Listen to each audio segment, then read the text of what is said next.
తమోహరుడు, చీకటిని తీయగలిగినవాడు. ఆయన తీసిన వాడికి అర్థమవుతుంది ఆయన ఎవరో. ఆ వెలుగు ఎవరిలో వెలిగిందో వాడికి తెలుస్తుంది ఆ వెలుగు యొక్క గొప్పతనం.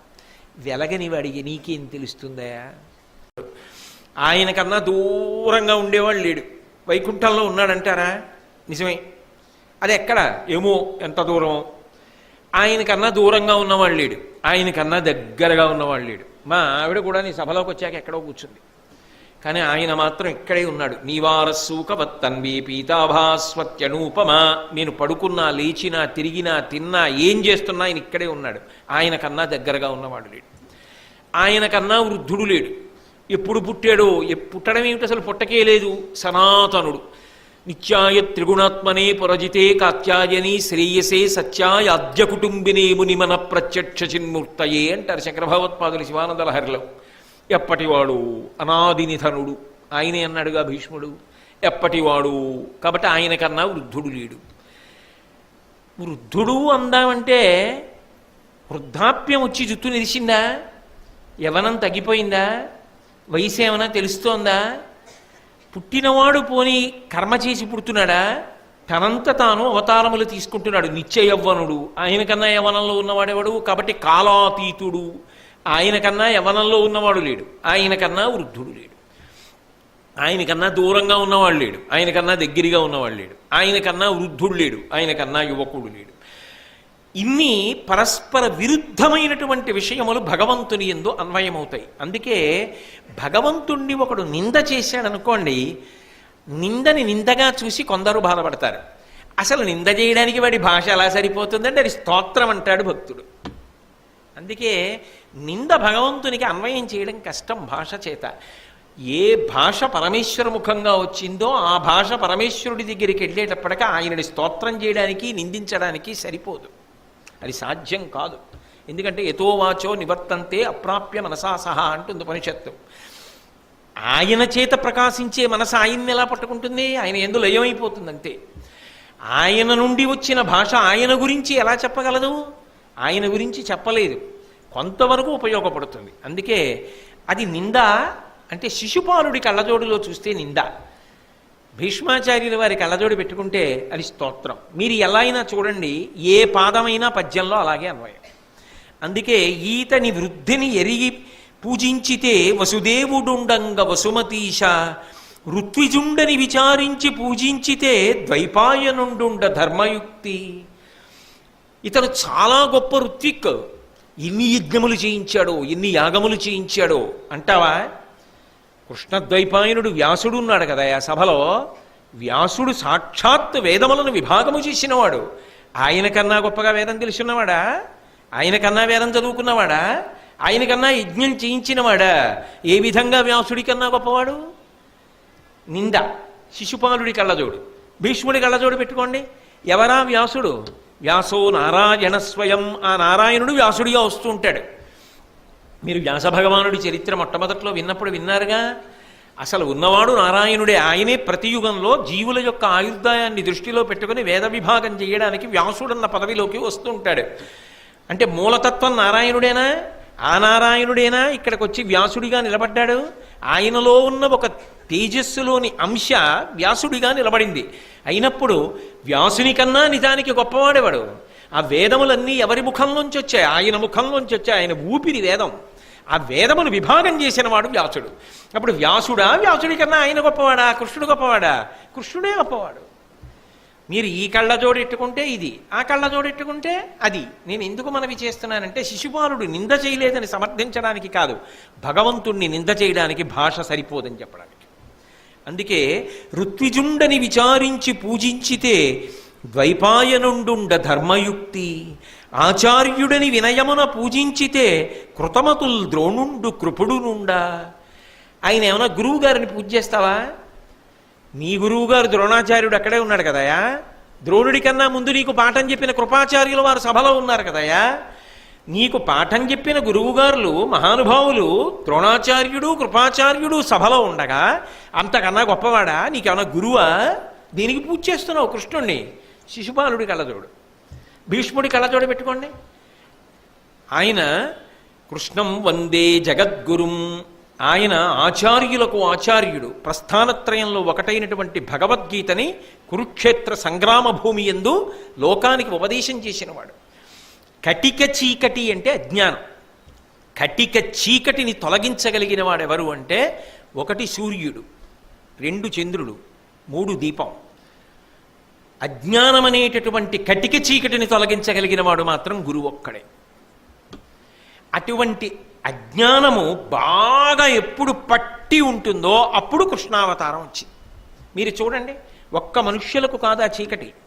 మామూలుగా ఆలోచించండి, మనందరం మనుష్య జాతికి చెందిన వాళ్ళం. మనందరికీ చీకటి ఎప్పుడు బాగా ఉంటుంది అంటే శ్రావణ మాసంలో చీకటి ఎక్కువ. అందుకే దీనికి నభోమాసం అని పేరు. నభోమాసం అని బిల్వాష్టోత్తర శతనామ స్తోత్రం ప్రయోగం కూడా.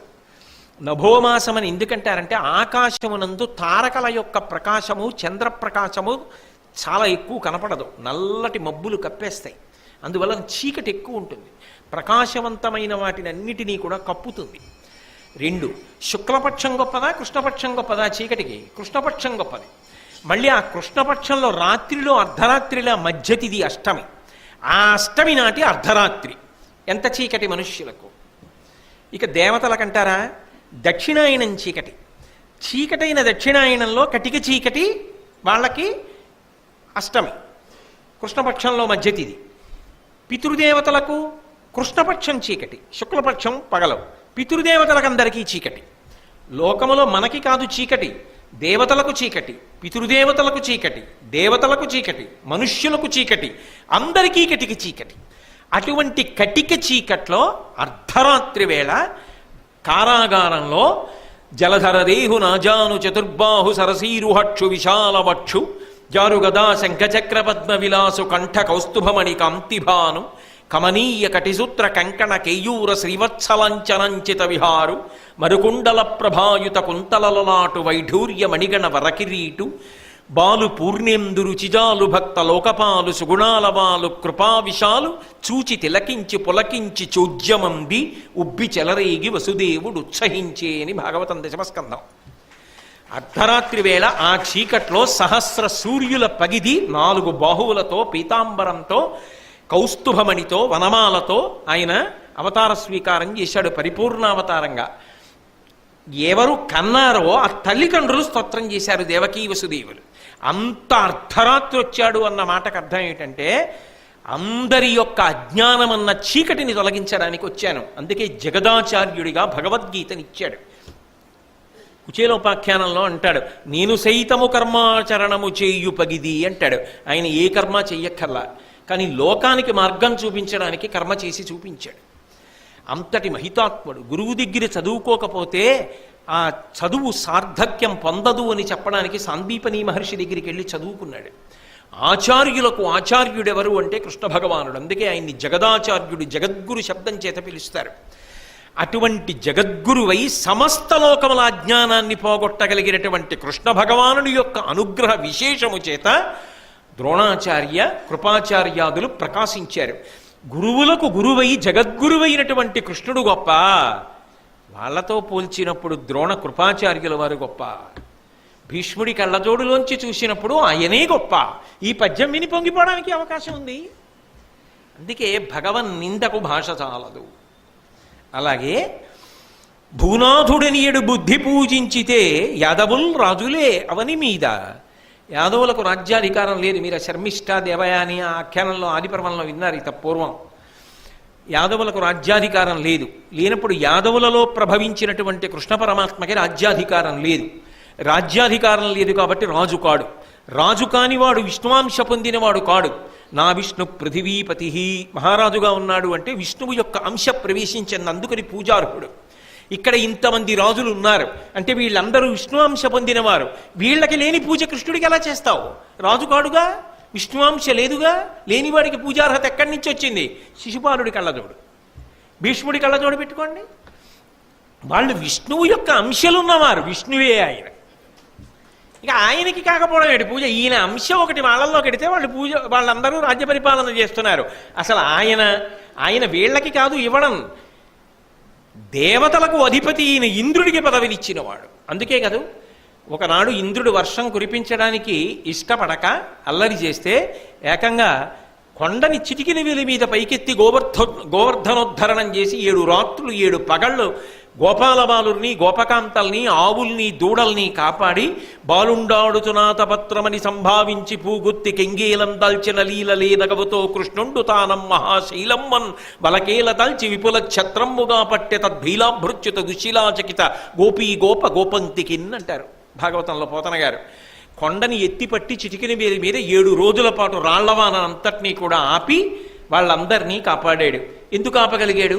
ఇంద్రుణ్ణి కూడా శాసించగలిగిన వాడు కాబట్టి. అందుకే ఇంద్రుడంతటి వాడు తర్వాత వచ్చి ఆయన కాళ్ల మీద పడి నిన్ను గోవిందనామంతో పట్టాభిషేకం చేస్తున్నానని వెళ్ళి కామధేనువు యొక్క పాలు తీసుకొచ్చి ఆయన మీద పోసి పట్టాభిషేకం చేశాడు. దేవేంద్రుడి చేత క్షమాపణలు అడిగించుకున్నవాడు, దేవేంద్రుడంతటి వాడు క్షమాపణలు చెప్పినవాడు కృష్ణ భగవానుడికి. అటువంటి కృష్ణుడు చక్రవర్తులకు చక్రవర్తి, రాజాధిరాజు, అఖండ భూమండలానికి అంతటికీ నాయకుడు, అఖిలాండ కోటి బ్రహ్మాండ నాయకుడు. ఆయనెక్కడ కాలగతిలో వచ్చి వెళ్ళిపోయే సామాన్యులైన రాజులెక్కడ? ఇది భీష్ముడి కళ్ళజోడు. సరిపోయిందా భాష భగవంతుణ్ణి నింద చేయడానికి? నిజానికి చాలదు. ఇంత పవిత్రమైన తిథినాడు ఒక్క శిశుపాలుడి కళ్ళజోడే ఎందుకని భీష్ముడి కళ్ళజోడు కూడా మీకు తొడిగే. కాబట్టి ఈతని వృద్ధిని ఎరిగి పూజించితే వసుదేవుడుండంగ వసుమతీశ, ఋత్విజుండని విచారించి పూజించితే ద్వైపాయనుండుండ ధర్మయుక్తి, ఆచార్యుడని వినయమున పూజించితే కృతమతుల్ ద్రోణుండు కృపుడునుండ, భూనాథుడని ఎడు బుద్ధి పూజించితే యాదవుల్ రాజులే అవని మీద, పూజనీయులైన పురుషుల లోపల ఎవడయ్య కృష్ణుడు? ఇంతమంది పూజనీయులుండగా ఎవడు ఈ కృష్ణుడు?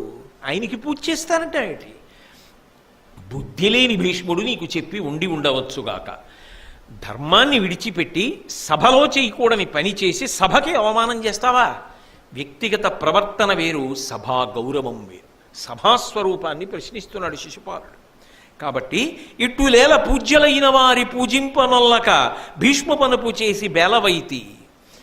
ఇలా ఇంతమంది మహాత్ములందరూ సభలో ఉండగా ఒక్కడు నీకు కనపడలేదయా? వాళ్ళని పూజించకుండా ఏమైనా అంటే భీష్ముడు చెప్పాడని తీసుకొచ్చి కృష్ణుడికి పూజ చేస్తావా? ఎలా ఒప్పిందయా నీ మనసు పూజ చేయడానికి అని ఈ అవనీశ్వర ప్రవరులిందరు నిన్ను నగంగా ఇట్లుగా చేయుదే ధర్మరాజను విశేష సమాఖ్య నిరర్ధకంబు కాధీయుతయంచు ధర్మజ నదీసుత కృష్ణుల నిగ్గులాడుచున్ పోయే సదంబు వెల్వడి సపుత్రబలుండయి చైజ్యుడల్కతోన్. చీదిరాజైనటువంటి ఆ శిశుపాలుడు సభలో లేచి నిలబడి, ఈ సభలో ఇంతమంది రాజులున్నారా, కాదని కృష్ణుడికి పూజ చేస్తావా? మేమందరం చూస్తూ కూర్చోమా అంటే అది మాకు అవమానం కాదు. కాబట్టి ఎవడు పెట్టాడయా నీకు ధర్మరాజుని పేరు? అసలు ధర్మరాజనేటటువంటి పేరుకే అవమానం కదా నువ్వు చేస్తున్న పని. ధర్మం తప్పి చేస్తున్నవాడివి, సభాగౌరవం పాడి చేస్తున్నవాడివి. కాబట్టి ధర్మరాజును విశేష సమాఖ్య నిరర్ధకంబుగా, ఆ పేరు నిరర్ధకమైపోయేటటువంటి పని చేస్తున్నావు. ఇదే చేయవలసిన పని. ధీయుతయంచు, బాగా బుద్ధిమంతుడు ఓయ్ అని ఎత్తి పొడిచి ధర్మజ నదీసుత కృష్ణుల ఎగ్గులాడుచు. భాగవతుల జోలికి వెళ్ళడం తొందరగా వినాశనాన్ని కొని తెచ్చుకోవడం. అందున పరమ భాగవత శ్రేష్ఠులు, అపారమైనటువంటి ధర్మానుష్ఠాన నిపుణులు భీష్మాచార్యుల వారిని, ధర్మరాజు గారిని నింద చేశాడు. పోనీ అక్కడతో ఊరుకున్నాడా? కృష్ణుణ్ణి నింద చేశాడు. భగవన్నింద, భాగవత నింద రెండూ చేసి పోయే సదంబు వెల్వడి, సభలోంచి నేను లేచి వెళ్ళిపోతానని అప్పుడే ఉండేవిలా ఉంది వాకౌట్లు. పోయే సదంబు వెల్వడి సపుత్ర బలండయి చైజ్యుడల్కతోన్, అలకతోటి కోపంతో నేను సభని విడిచిపెట్టి వెళ్ళిపోతున్నానని తానొక్కడూ వెళ్ళిపోవడం కాకుండా తన పుత్రులతోటి, తన పరివారంతో, తన బలగంతో తనకు మద్దతునిచ్చే వారికి కనుసైగ చేసి వాళ్ళని తీసుకుని సభలోంచి వెళ్ళిపోవడానికి సిద్ధపడ్డాడు. ఇప్పుడు సభకి గౌరవం పోతుంది. ఎందుకని? నేను ఇంతకుముందు సభలోంచి దుర్యోధనుడు బయటికి వెళ్ళిపోతే ధృతరాష్ట్రుడు గాంధారీదేవిని పిలిపించి మళ్ళీ దుర్యోధనుడిని సభలోకి పిలిపించి సభామర్యాదని నిలబెట్టినటువంటి వైనాన్ని విన్నారు. అలా సభ నడుస్తుండగా సభలోంచి బయటికి వెళ్ళకూడదు.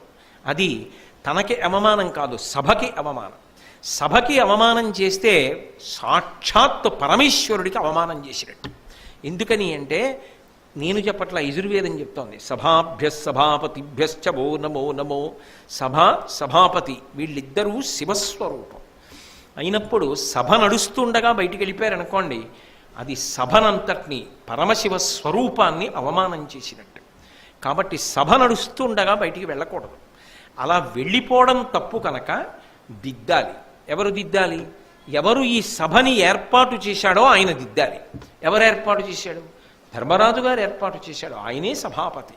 మరి యజ్ఞం చేస్తున్నవాడు ఆయన, కర్త ఆయన. ఆయన సభని దిద్దకపోతే, శిశుపాలుడు అంటే అన్నాడని వదిలిపెట్టేస్తే లేనిపోని ఇబ్బంది వస్తుంది, సభా గౌరవం పోతుంది. అందుకని ధర్మరాజు గారు పరుగు పరుగున శిశుపాలుడి దగ్గరికి వెళ్ళాడు. ధర్మానికి కట్టుబడడం చేతకానితనం కాదు. ఆ ధర్మానికి కట్టుబడ్డం వెనక ఎంతో నియతి ఉంటుంది, ఎంతో ధైర్యం ఉంటుంది, అపారమైన నమ్మకం ఉంటుంది. ఎక్కడ ధర్మం ఉందో అక్కడ సహనం ఉంటుంది, ఆ ఓర్చగలిగిన నైపుణ్యం ఉంటుంది. ఎక్కడ ధర్మమునందు అనురక్తి లేదో అక్కడ తెంపరితనం ఉంటుంది, ఎంతకైనా తెగింపు ఉంటుంది. ఎందుకంటే ధర్మమునందు ఆసక్తి ఉంటే కదా. ఎక్కడ ధర్మానురక్తుడై ఉన్నాడో అక్కడ ఓర్పు పట్టినవాడై ఉంటాడు. కాబట్టి ధర్మరాజు గారు పరుగు పరుగున శిశుపాలుడి దగ్గరికి వెళ్ళి, ఆదిజుడైన బ్రహ్మయుదయంబునకస్పదమైన వాడు, వేదాది సమస్త వాంగ్మయములందు ప్రశంసితుడైనవాడు, లోకాది త్రిలోక పూజ్యుడని ఆత్మనిరింగి, పితామహుండు దామోదరు చెప్పే పూజ్యుడని యుక్తమకాకిది ఏమి దోషమే. శిశుపాలుడి దగ్గరికి వెళ్ళి గబగబా చేతులు పట్టుకుని ఆయనతో నచ్చ చెప్పే ప్రయత్నం చేస్తున్నాడు. ఇందులో రెండు విశేషాలు ఇమిడి ఉన్నాయి. అక్కడ ఏ పని చెయ్యాలి, ఏ పని చెయ్యకూడదు నిర్ణయించమని పెద్దరికాన్ని భీష్ముడికి కట్టబెట్టిన వాడెవరు? ధర్మరాజు. కట్టబెట్టాడు కాబట్టి భీష్ముడు చెప్పాడు కృష్ణుడికి అగ్రపూజ చెయ్యని. ఆయనకి పూజ చెయ్యని చెప్పిన తరువాత సభలో ఒకడు నింద చేస్తున్నప్పుడు తాను ఎవరికి పెద్దరికం ఇచ్చాడో ఆయన పెద్దరికాన్ని చెప్పవలసిన అవసరం ధర్మరాజుకు ఉంటుందా లేదా? ఆయన అనడానికి నువ్వెవరివిరా? ఆయన పెద్దరికం ఎంత గొప్పది, ఆయన నిర్ణయం చేయడానికి అధికారి, ఆయన విజ్ఞత కలిగినవాడు అన్నది మొదట చెప్పాలి. కృష్ణుణ్ణి వెనకేసుకురావడం కాదు, ముందు చెప్పిన వాడెవరో ఆయన సమర్థుడు, ఆయన సమర్థతని ప్రశ్నించడానికి నీ సమర్థత ఏ పాటి అని అడగగలగాలి. లేకపోతే సభా మర్యాద ఏమైపోతుంది? సభా గౌరవం పోతుంది. అందుకే వెంటనే ధర్మరాజు గారి ఈ మాట చెప్తున్నాడు. ఆదిజుడైన బ్రహ్మయుదయంబునకాస్పదమైన వాడు. ఏ మాటలు మాట్లాడాడో దాన్ని ఖండన చేస్తున్నాడు. నువ్వు ఏవేవో మాటలు చెప్పావు. అసలు ఈ లోకములకన్నిటికీ కర్త ఎవరు? సృష్టికర్త చతుర్ముఖ బ్రహ్మగారు. ఆయన లోకములన్నిటినీ సృజించాడు. అందుకని అందరికన్నా ముందున్నవాడు ఆయన. ఆయన ఎవరి నాభికమలంలోంచి వచ్చాడు? కృష్ణ భగవానుడి నాభికమలంలోంచి వచ్చాడు. ఆయనే నారాయణమూర్తి. అటువంటి వాడు వేదాది సమస్త వాంగ్మయములందు ప్రశంసితుడైన వాడు. వేదం దగ్గర నుంచి సమస్త వాంగ్మయమునందు ఎవరు ప్రశంసింపబడతాడు? భగవంతుడు ప్రశంసింపబడతాడు. కాబట్టి ఆయన మహానుభావుడు. వేదములే ఆయన్ని కీర్తించాయి. వేదములంతటివి కీర్తించాయంటే సకల గుణములు కలిగినటువంటి వాడు పరమాత్మస్వరూపుడు కృష్ణుడు. లోకాది ఈ లోకములకన్నిటికీ కూడా లెక్కించడంలో మొట్టమొదటి వాడు అనేటప్పటికీ ఎవరు అంటే భగవంతుడే. త్రిలోక పూజ్యుడని ఆత్మనిరింగి. మనం కాదయా సభలో పూజ చేయడం, ఆయన 3 లోకముల యందు పూజింపబడతాడు. ఆయన కీర్తి అది. అంత విస్తృతమైన పూజనీయత కలిగిన వాడు. ఎవరు చాలామంది చేత పూజింపబడతాడో, ఎవరి పేరు చెప్పేటప్పటికీ ఎక్కువ మంది చేతులు జోడిస్తారో, ఎవరు కనపడేటప్పటికీ నమస్కరిస్తారో, ఎవరి పేరు చెప్పేటప్పటికీ గౌరవాన్ని ప్రకటిస్తారో, ఎవరి పేరు చెప్పేటప్పటికీ ఏకవచన ప్రయోగం చేయడానికి ఇష్టపడరో, వాడు గొప్ప ధార్మిక జీవనం ఉన్నవాడు అనడానికి గీటురాయి. అపారమైన కీర్తివంతుడు. ఆ కీర్తి రాత్రికి రాత్రి వచ్చేది కాదు. ఆ కీర్తి ధర్మానుష్ఠాన బలం చేత, అనుష్ఠాన శక్తి చేత, భగవంతుణ్ణి నమ్మిన కారణం చేత అమ్మవారు అనుగ్రహించి కీర్తిని కట్టబెడితే కీర్తి వస్తుంది. అందుకే ఆవిడికి యశస్విని అని పేరు. అంత కీర్తి పొందినవాడు అంటే వెంటనే ఏమని గుర్తుపట్టచ్చు అంటే పరదేవతానుగ్రహమునకు పాత్రుడైన వాడు అని గుర్తు. అందుకే యశస్విని అనే అమ్మవారి నామాల్లో ఎక్కడైనా ఉంటుంది. ఒక వ్యక్తి అంత కీర్తిని పొందడం తేలిక కాదు. అందుకే అపారమైన కీర్తి పొందినటువంటి మహాపురుషుల జోలికి వెళ్ళడం, ఏకవచన ప్రయోగం చేయడం, విమర్శ చేయడం, నిందించడం పాపహేతువులు. వాటి జోలికి వెళ్ళకూడదు. కాబట్టి ఆయన త్రిలోక పూజ్యుడని ఆత్మనిరింగి బాగా సువ్యవస్థితంగా తెలుసుకున్నవాడయా భీష్ముడంటే. ఏమీ తెలియకుండా మాట్లాడే లక్షణం ఉన్నవాడు కాడు. భీష్ముడు ఒక మాట మాట్లాడాడు అంటే బాగా అర్థం చేసుకుని, బాగా అవగాహన చేసుకుని, రూఢము చేసుకుని, నిశ్చయాత్మకుడై అప్పుడు మాట్లాడతాడు. అది ఆయన గొప్పతనం. ఇప్పుడు ఇందులో విచిత్రం ఏమిటంటే, అంత గొప్పవాడైన భగవంతుణ్ణి తెలుసుకున్నవాడు భీష్ముడు.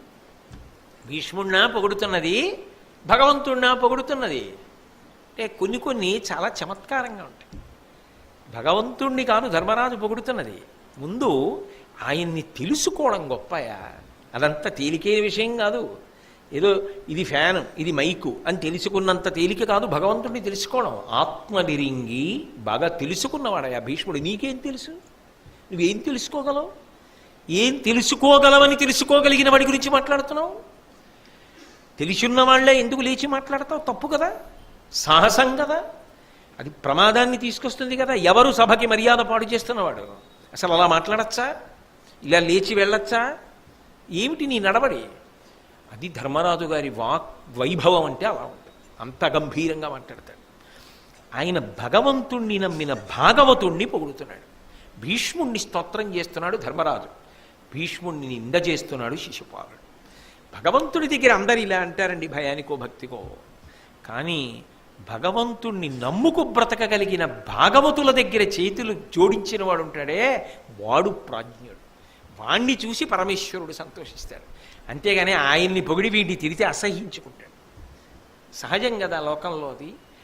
ఇది శిశుపాలుడికి తెలియదు అన్నది ఎవరు సభలో దోషభూయిష్టంగా ప్రవర్తిస్తున్నారో సుస్పష్టమవుతోందా లేదా?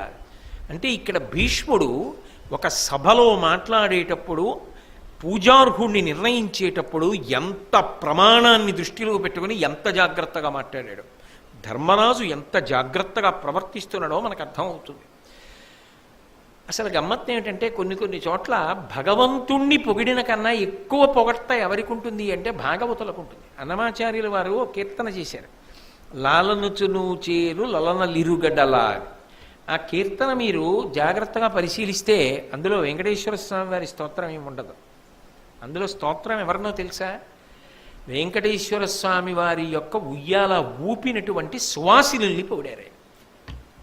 అంటే బహుశా ఒకప్పుడు అన్నమాచార్యుల వారి కాలంలో వెంకటేశ్వర స్వామి వారి ఊంజల్ సేవ సువాసినులు చేశారనమాట. లేకపోతే కీర్తన ఎలా వచ్చింది? లాలనుచులు చేరు లలనలిరుగడల, రెండు వైపులా లలనలు ఉండి ఊపారు. అంటే ఒకప్పుడు సువాసినులు వెంకటేశ్వరుడు ఉయ్యాల ఊపారు అనడానికి అన్నమాచార్యుల వారి కీర్తనేనా ప్రమాణం? అలా ఊపుతున్నటువంటి సువాసినుల్ని పొగిడారు ఆయన. అందులో చరణాల్లో వాళ్ళు తాంబూల చర్వణం చేస్తూ ఊపారు, ఆ సువాసనలు గుబాళిస్తున్నాయి అన్నారు. ఒక్కొక్కసారి భగవంతుడి కన్నా సేవ చేస్తున్న అదృష్టాన్ని పొందిన వాళ్ళు ఎంత గొప్పవాళ్ళు అని స్తోత్రం చేస్తారు. అసలు భగవంతుణ్ణి తెలుసుకోవడం ఎంత గొప్పరా? భీష్ముడు కాబట్టి తెలుసుకున్నాడు. నీ బుర్ర నీకేం తెలుస్తుందిరా? అది ధర్మరాజు గొప్పతనం. కాబట్టి లోకాది త్రిలోక పూజ్యుడని ఆత్మనిరింగి పితామహుండు దామోదరు చెప్పే పూజ్యుడని. దామోదరుడు పూజ్యుడని చెప్పాడురా. ఎంత గంభీరమైన మాట వేసేసాడండి. దామోదరుడు అంటే దామ్నా ఉదరా మాత్రే బద్ధ.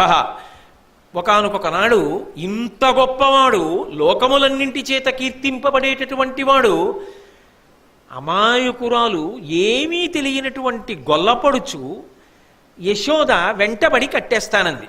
కట్టగలదా నిజంగా పరమాత్మని? సాధ్యమా? ఒక్కనాటికి ఆయన దొరకడు.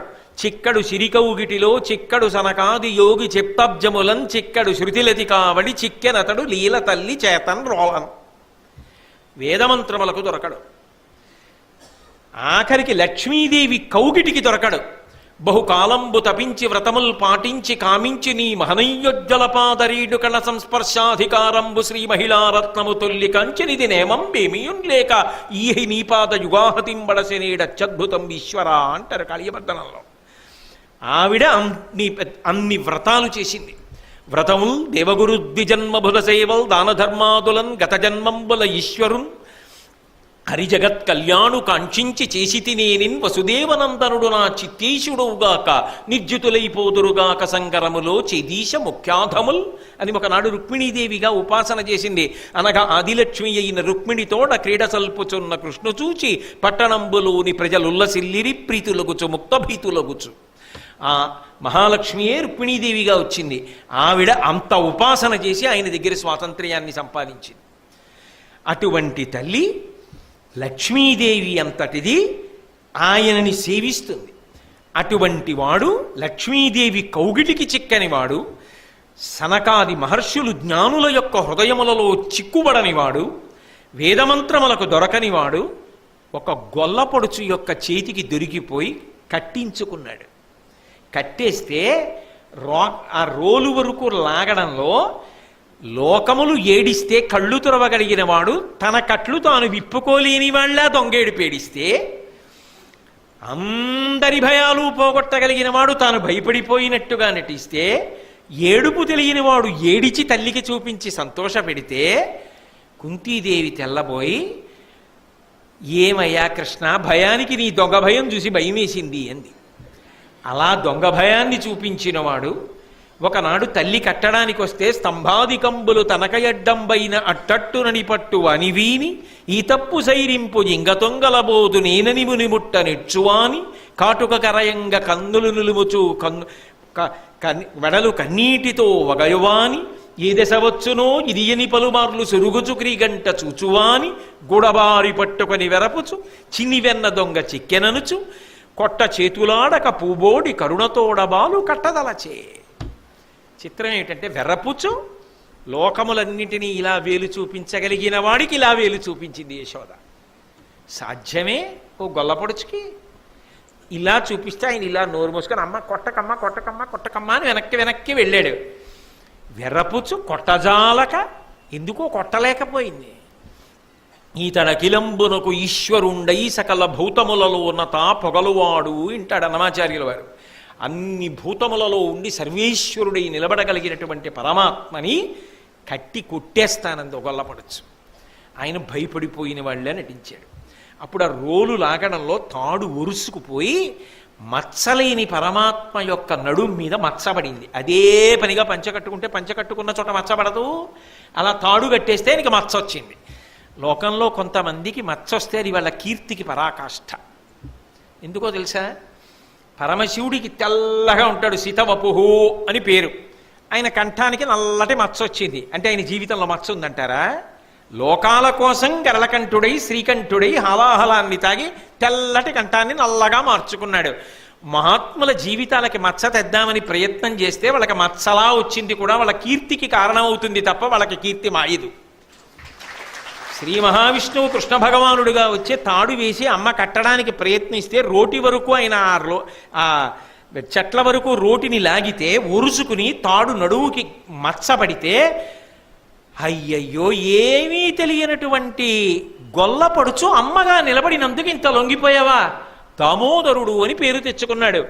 అటువంటి వాడయా అంతటి మహానుభావుడు ఒక గొల్లవాడిగా నటిస్తూ సభలో కూర్చున్నాడు. నీ బుర్ర నీకేం అర్థమవుతుంది? ఏం మాట్లాడతావు ఆయన గురించి? భీష్ముడి గురించి మాట్లాడతావేంటి?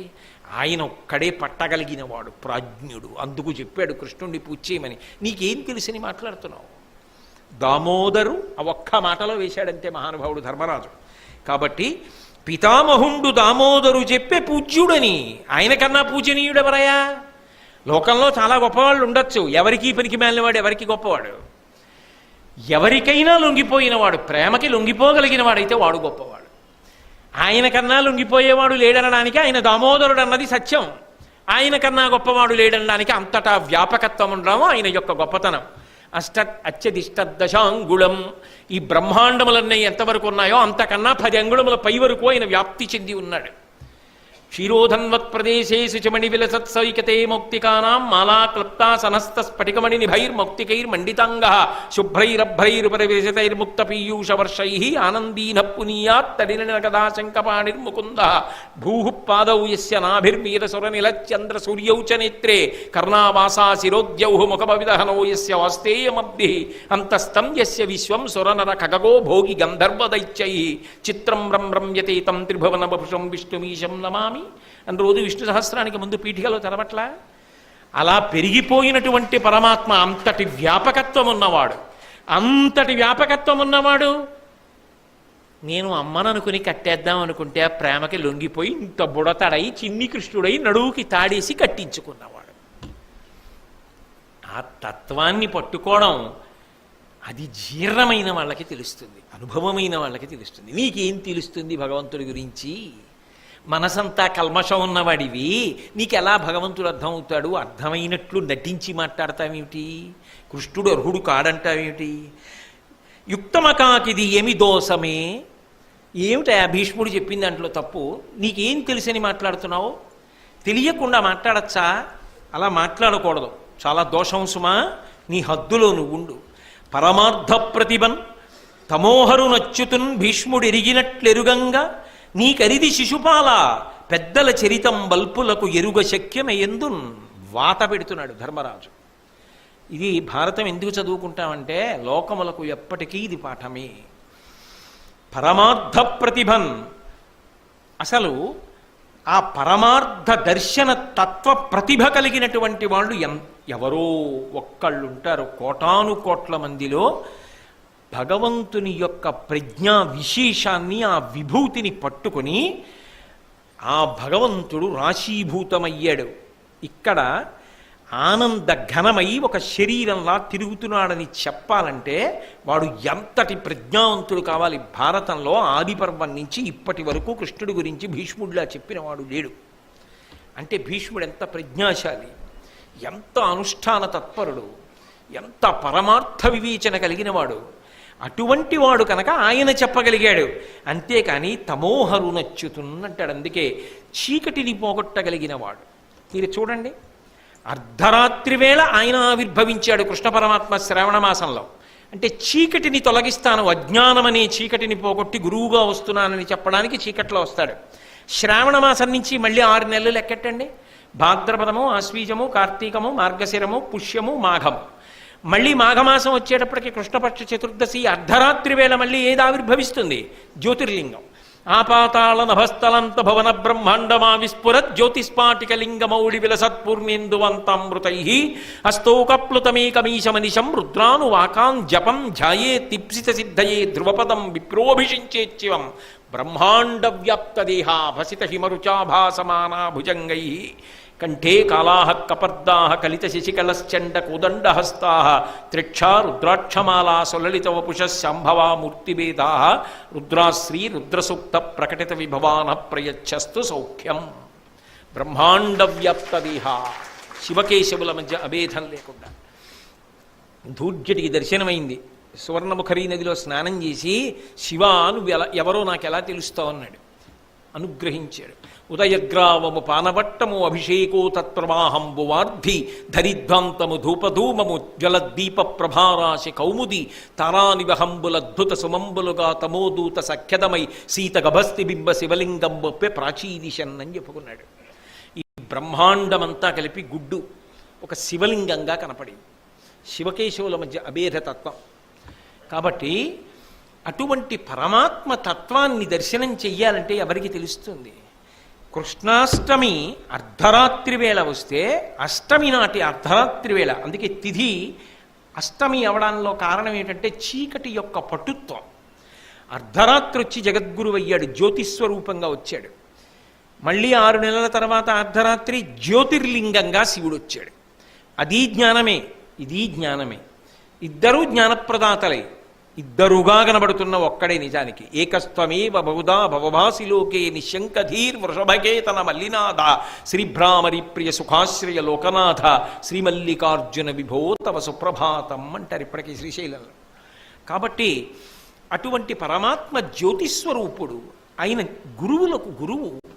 తమోహరుడు, చీకటిని తీయగలిగినవాడు. ఆయన తీసిన వాడికి అర్థమవుతుంది ఆయన ఎవరో. ఆ వెలుగు ఎవరిలో వెలిగిందో వాడికి తెలుస్తుంది ఆ వెలుగు యొక్క గొప్పతనం. వెలగని వాడికి నీకేం తెలుస్తుందా? నువ్వా దాని గురించి మాట్లాడగలిగిన వాడివి. చీకట్లో ఉండి దీపం అంటే తెలియని వాడు దీపం చీకటిని పోగొడుతుందా అంటే ఎంత అసహ్యంగా ఉంటుంది ఆ మాట. దీపం తెలుసున్నవాడు దీపం చీకటిని పోగొడుతుందా అన్న మాట అంటాడా? అనడు. ఎందుకు అనడు అంటే వాడికి దీపం గౌరవం తెలుసు. నీకు అసలు ఆ దీపం గురించి, నీకు ఆ దీపానుభవం లేదు, నువ్వు ఎందుకు మాట్లాడు?